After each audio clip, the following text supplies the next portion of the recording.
Pole juba mõnda aega kaubanduslikke uudiseid edastanud, aga nüüd ja hetkel on selleks täiesti põhjus.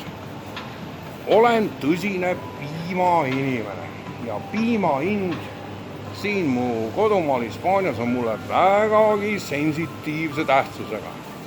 Nii, ja vaatame siis nüüd. Oleme Carrefouri ketis, ennem seda käisime Aldi ketis ja siin nad siis nüüd on, minu piimakesed. Piimakene, see on kõrgpastöriseeritud piim, mille maitse on täpselt sama hea nagu kõige paremal toorpiimal. Hispaania toiduainete tööstus ilmselt valdab seda teemat tõesti täiuslikult. See piim on pika kestvusega, ta võib kuude viisi seista soojas, midagi temaga juhtuda, on väga hea maitsega. Nii, teda on praegu siin hästi vähe. See piim maksis ennem kõike seda rövedat saatanlikku hinnarallit maksis 59 senti. Siis ta püsis kaua 59 sendi peal ja seejärel hakkas ta tõusma 72, 74, 84, 92 senti. Nii et ma ostsin seda mingisugune 20 liitrit, kuna tal on see pikk säilivus, nagu ma just äsja rääkisin. Ja nüüd hakkas ta tagasi minema. Ja see on paljudes hindades näha, ta ei lähe küll väga palju tagasi. Nüüd on ta uuesti 78, alles mõned päevad tagasi silmasin ta oli 84, ennem seda 92, kuskil 2 nädalat tagasi.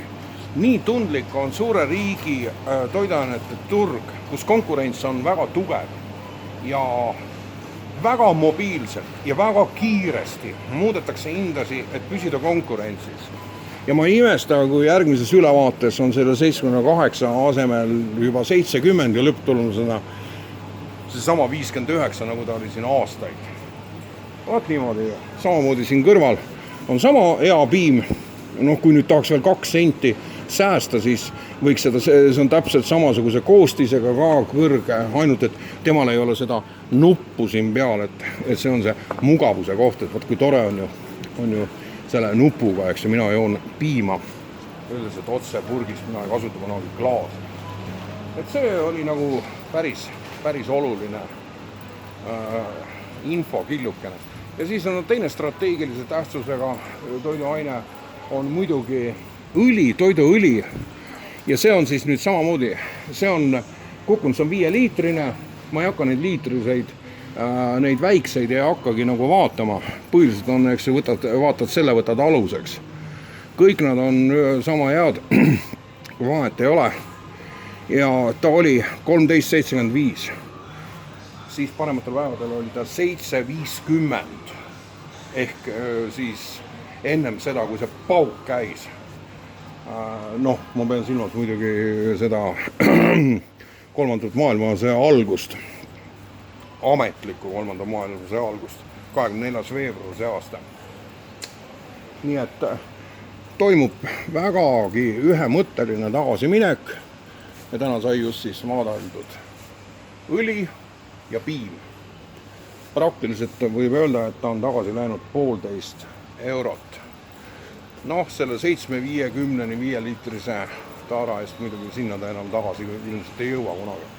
Aga põhiline see suur Hispaania meeletu turg ja siin ranniku alal, kus on domineerivaks kliendiks Lääne-eurooplane siiski.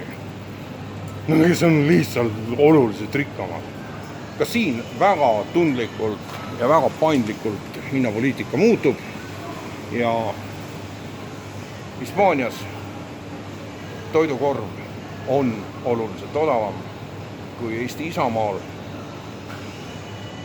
Mitte, et ma kiidaks seda, kus me siin oleme, aga ma konstanteerin fakti, et see nii on. Mandlipiidu oli 1,9 euro. Oligi, jah? Ma võtsin 6 pakki. No näed, eks, et see mandlipiim on see praegune eelistus ja see on tõesti väga hea nunnu ja eelmises poes oli 30 senti, selles Saksa ketis 40. oli 30 senti seesama piim kallim. Siin Prantsuse ketis Carrefouris, mis on meie eelistus, sellepärast et see on hästi kliendisõbralik. Ja mis peamine, kliendisõbralikkus avaldub suures osas, avaldub ka muidugi teeninduskultuuris. Hapukoor ei ole siin selles regioonis nagunii mingisugune üldtarvitatav toiduaine, eks ta ongi rohkem suunatud siis välismaalastele nagu meie, nii et hapukoort on alati klassikaliselt ainult üks versioon. Ja noh, ta ei ole nüüd väga odav, aga ta oli samas hinnas ka ennem seda meeletu hinnaralli algust. See lett on täna tühi, siin on keefir, mis oli rubla 19 kogu aeg, nüüd on ta rubla 60 praktiliselt ja siia üks vaene viimane sugulane on jäänud. See oli pikka aega seia eelistus, sest on tõsi kvaliteetne keefir. Hispaania nimega siis Laban. Et juhtumisi, kui sina oled Hispaanias ja oled keefiri sõber, siis sa ei saaks kuidagi viisi aru, et see araabiakeelsete tekstidega niisugune tore lehmakesega, niisugune armas pudel on tegelikult kõrgkvaliteetne keefir Laban. Ja sellega siis kaubanduslikud uudised võib lugeda seekord lõppenuks. Ütleme, et 500 toitu ostma.